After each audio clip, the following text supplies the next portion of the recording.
કેશોદમાં press club દ્વારા બોટાદની ઘટનાનું coverage કરી રહેલા મહિલા પત્રકાર વિરુદ્ધ તંત્ર દ્વારા વર્તા કરતા વિરોધ કર્યો હતો। બોટાદ માર્કેટ યાર્ડમાં ચેરમેન, ડિરેક્ટરો અને ખરીદ કરનારા વેપારીઓ દ્વારા ખેડૂતોને કડદા કરવામાં આવે છે। એટલે કે માર્કેટ યાર્ડમાં જે ભાવે ખરીદી કરવામાં આવે છે, ખેડૂતોને 15 થી 20 કિમી દૂર કપાસ ઠાલવવા માટે વેપારીને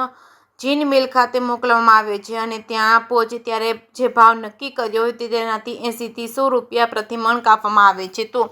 આવો હળહળતો અન્યાય ખેડૂતો સાથે કદાપી ચલાવી લેવામાં નહીં આવે। જે અનુસંધાને બોટાદ જિલ્લા કોંગ્રેસ સમિતિ દ્વારા બોટાદ ખાતે યાર્ડ સામે વિરોધ દર્શાવવામાં આવ્યો હતો, જેમાં કાયદો અને વ્યવસ્થાની જાળવણી માટે પોલીસ દ્વારા કાર્યવાહી હાથ ધરવામાં આવી હતી।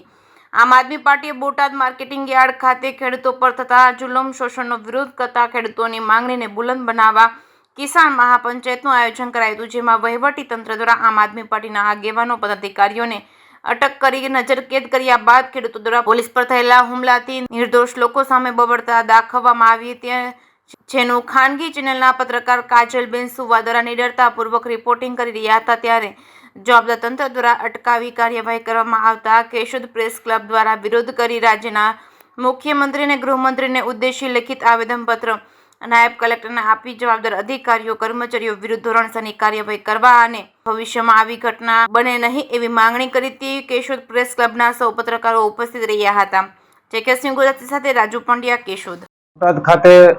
માર્કેટિંગ યાર્ડની અંદર ખેડૂતો પાસેથી ખેત પેદાશોની ખરીદી કરી અને તેની અંદર જે કડદા નામે વેપારીઓ દ્વારા જે ઉઘાડી લૂંટ કરવામાં આવતી હતી, એના વિરોધની અંદર ખેડૂતોની જે મહાપંચાયત યોજાયેલી હતી, એ મહાપંચાયતના કવરેજ કરવા માટે થઈ અને ટીવીના પત્રકાર કાજલબેન સુવા ત્યાં રિપોર્ટિંગ કરી રહ્યા હતા। ત્યારે રિપોર્ટિંગ દરમિયાન લોકશાહીને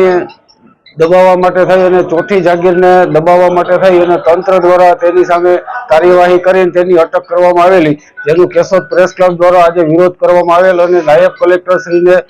લેખિતમાં આવેદનપત્ર આપી અને આ જે બનાવ બનેલ છે, બનાવની નિંદા કરેલ છે અને ભવિષ્યની અંદર આવી કોઈ ઘટના ન બને અને પત્રકારો જે છે એ લોકોનો અવાજ, લોકોની વેદનાને જે વાચા આપી અને તંત્ર સુધી પહોંચાડે છે, એ તંત્ર દ્વારા જે કંઈ ખોટી રીતે આવી રીતના હેરાનગતિ કરવામાં આવે છે, ભવિષ્યમાં આવી ઘટના ન બને એવી માંગણી કરેલ છે।